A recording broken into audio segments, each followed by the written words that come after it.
प्रभु के पवित्र नाम की स्तुति हो। एक बार फिर हम प्रभु के कदमों में आए।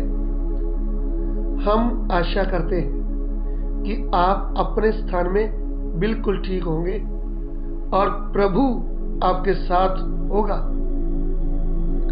आज के ध्यान के लिए हम प्रभु के वचन से पढ़ना चाहेंगे गलातियों की पत्री, उसका 6वां अध्याय, उसका 7 वचन। गलाती 6:7। Galatians chapter 6 verse 7। तुसी धोखा ना खाओ, परमेश्वर ठट्ठियां विच नहीं उड़ाईदा, क्योंकि मनुख जो कुछ बीजता है सोई ओ वड्डेगा भी। धोखा ना खाओ, परमेश्वर ठट्ठों में नहीं उड़ाया जाता, क्योंकि मनुष्य जो कुछ बोता है वही काटेगा। देखिए, प्रभु का दास पौलुस प्रेरित गलातिया में रहने वाले मसीह भाई बहनों को कहता है,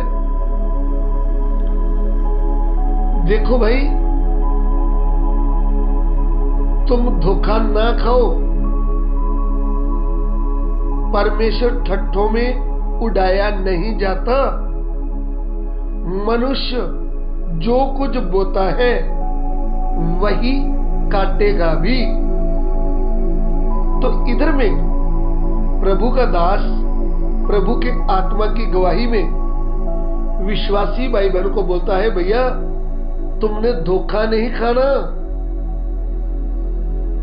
इसका मतलब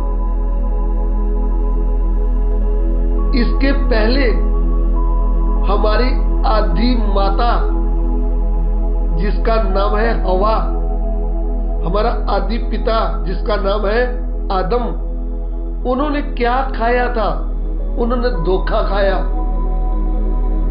धोखे का मतलब परमेश्वर उनको आज्ञा दिया था, परमेश्वर उनको कहा था कि तुम इस वाटिका के फल खा सकते हैं, लेकिन इसके बीच में एक पेड़ लगाया है जो भले और बुरे की पहचान करने वाला है। उसका फल तुम कभी ना खाना, जिस दिन तुम खाओगे उस दिन मर जाओगे। तो याद रहे, परमेश्वर जो बोलते हैं वह कभी भी झूठ नहीं बोलते। जो परमेश्वर का वचन प्रभु ने कहा है वो कभी टलने वाला नहीं है। प्रभु का वचन यूं कहता है, आकाश और पृथ्वी टल जाएंगे परंतु मेरे वचन कभी नहीं टलेंगे। तो परमेश्वर उनको वचन दिया था, पवित्र आज्ञा दिया था कि तुमने बीच वाले पेड़ का फल कभी नहीं खाना, नहीं तो तुम मर जाओगे। और जैसे उस अदन के वाटिका में सांप आया, सांप के अंदर शैतान समाया हुआ था, तो सांप ने आकर स्त्री से, हवा से बात किया और उनको क्या कहा कि क्या ये सच है? उत्पत्ति 3 अध्याय, उसका 1 वचन पढ़िएगा। उत्पत्ति 3:1। Genesis chapter 3 verse 1। यहोवा परमेश्वर ने जितने बहनेले पशु बनाए उन सब में साप था। उसने स्त्री से कहा, क्या सच है कि परमेश्वर ने कहा तुम इस वाटिका के किसी वृक्ष का फल ना खाना? स्त्री ने साप से कहा, इस वाटिका के वृक्षों के फल हम खा सकते हैं, पर जो वृक्ष वाटिका के बीच में है उसके फल के विषय में परमेश्वर ने कहा है कि ना तो तुम उसको खाना और ना उसको छूना, नहीं तो मर जाओगे। देखिए, यहाँ पे पवित्र परमेश्वर, सच्चे परमेश्वर, सत्य का वचन किनको दे रखा है? आदम और हवा को। और हवा के पास जब सांप आता है तो आकर उल्टा प्रश्न करता है, कहता है ये सच है कि परमेश्वर ने कहा है तुम कोई फल भी ना खाओ? क्या ये सच है? हवा को बहकाने की बात कर रहा है, हवा को सत्य से आउट होने की बात कर रहा है कि वो सत्य वचन से बाहर हो जाए। वो बोलती हाँ हाँ ऐसे तो नहीं कहा, वाटिका के फल तो हम खाते हैं, लेकिन बीच वाले पेड़ का परमेश्वर ने कहा है फल तुम कभी नहीं खाना और उसको हाथ भी नहीं लगाना, तुम मर जाओगे। तो ये झूठा क्या बोलता है? इसने कहा तुम कभी भी नहीं मरोगे। परमेश्वर तो खुद जानता है जिस दिन तुमने वो फल खा लिया तुम परमेश्वर के तुल्य हो जाओगे, तुम बुद्धिमान बन जाओगे, परमेश्वर के समान हो जाओगे। तो प्रिय भाइयों बहनों, इधर में हवा ने जो हमारी माता है, आदि माता, उसने क्या खाया? धोखा खाया। सत्य वचन को छोड़कर सांप की झूठी बात के ऊपर विश्वास कर लिया। ऐसे मनुष्य क्या खाता है? धोखा खाता है। इसलिए आज प्रभु की आत्मा ने गलातिया की कलीसिया को लिख दिया कि तुम क्या ना खाओ? धोखा ना खाओ। परमेश्वर ठट्ठों में से उड़ाया नहीं जाता। इसका मतलब परमेश्वर का वचन कभी बदलता नहीं है। परमेश्वर किसी से मजाक नहीं करता। परमेश्वर किसी से झूठ नहीं बोलता। तुमने परमेश्वर के वचन को सीरियस करके लेना है, उसको कभी भी हल्का नहीं लेना कि वो कभी झूठ बोलेगा ना। जब हम सत्य वचन हमें दिया गया है कि ये काम नहीं करना तो भी हम करते हैं, तो हम क्या खा रहे हैं? धोखा खा रहे हैं। प्रभु ने अपने वचन में 1 Corinthy chapter 6 verse 9, पहला करंथिया 6:9, पहली करंथिया की पत्री 6:9। क्या तुम नहीं जानते कि अन्यायी लोग परमेश्वर के राज्य के वारिस ना होंगे? धोखा ना खाओ। इधर में करंथ की कलीसिया को प्रभु का आत्मा, प्रभु के दास पौलुस के द्वारा कहता है कि भैया तुम धोखा ना खाओ। अरे धोखा कैसे खाओगे?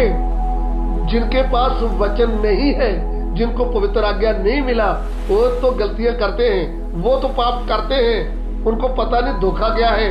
अरे विश्वासी भाई बहन, तुझे प्रभु ने अपने खून से मोल लिया है, तुझे अपने खून से धो के शुद्ध कर दिया है, तुझे पवित्र आत्मा का दान दे दिया है, अभी तेरे को सत्य वचन लिख कर दे दिया है।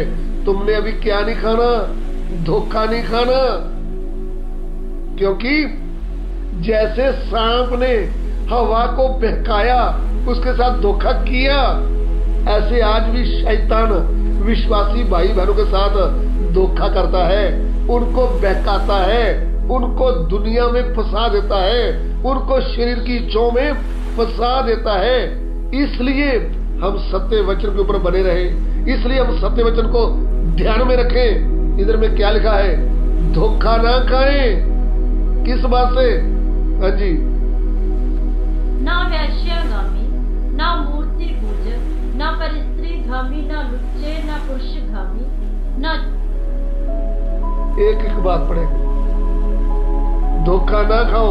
ना वैश्यगामी, ना वैश्यगामी, ना मूर्ति पूजक, ना मूर्ति पूजक, ना परस्त्रीगामी, ना परस्त्रीगामी, ना लुच्चे, ना लुच्चे, ना पुरुषगामी, ना पुरुषगामी, ना चोर, ना चोर, ना लोभी, ना लोभी, ना प्याकड़, ना प्याकड़, ना गाली देने वाले, ना गालियां देने वाले, ना अंधेर करने वाले, ना अंधेर करने वाले परमेश्वर के राज्य के वारिस होंगे। ये प्रभु ने लिख कर दे दिया है। भैया ऐसे काम करोगे तो तुम परमेश्वर के राज में प्रवेश नहीं करोगे, तुम परमेश्वर के राज के अधिकारी नहीं होंगे। आदम हवा को एक आज्ञा दिया, हमें प्रभु के वचन की कितनी आज्ञा लिख कर दिया है। हम इस वचन के ऊपर नहीं बने रहेंगे, हम इस वचन के विरोध काम करेंगे, हम विचार करेंगे, हम जनाकारी करेंगे, हम मूर्ति पूजा करते रहेंगे, हम झूठ बोलते रहेंगे, हम धोखा करते रहेंगे, हम पराई स्त्री के पास जाते रहेंगे, हम पुरुषों के साथ बुरा काम करेंगे, हम लूट मार करेंगे, हम नशा करेंगे, गालियां देंगे गंदी। तो हम क्या खा रहे भाइयों बहनों? धोखा खा रहे हैं।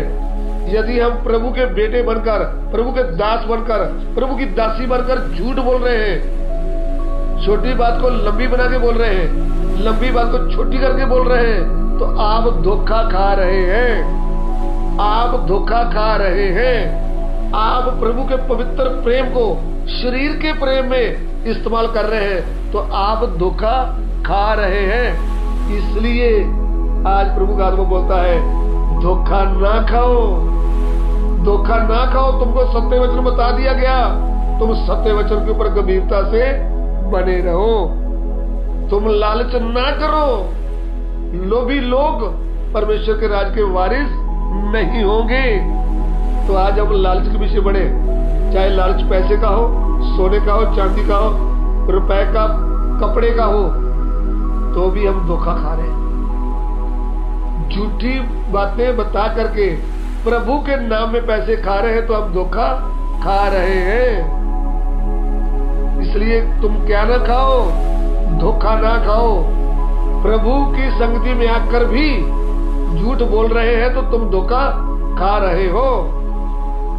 संगति में आकर नशा कर रहे हैं, तो तुम धोखा खा रहे हो। प्रभु की संगति में आकर विश्वासी का नाम लेकर ठगी मार रहे हैं, तो तुम धोखा खा रहे हो। धोखा ना खाओ। इस सत्य वचन के ऊपर बने रहो। आइए हम प्रार्थना करें। प्रभु आपका वचन लोगों के हृदय में कार्य करे। प्रभु जितने लोग भी धोखा खा रहे हैं, वो धोखे से बच जाए। प्रभु जलन, ईर्ष्या, वैर विरोध निकालते हुए, आपस में गहरा प्रेम करते हुए, तेरे आज्ञा का पालन करते हुए आगे बढ़े। पिता हमारी विनती को ग्रहण करें, यीशु मसीह के पवित्र नाम से मांगते हैं, आमीन।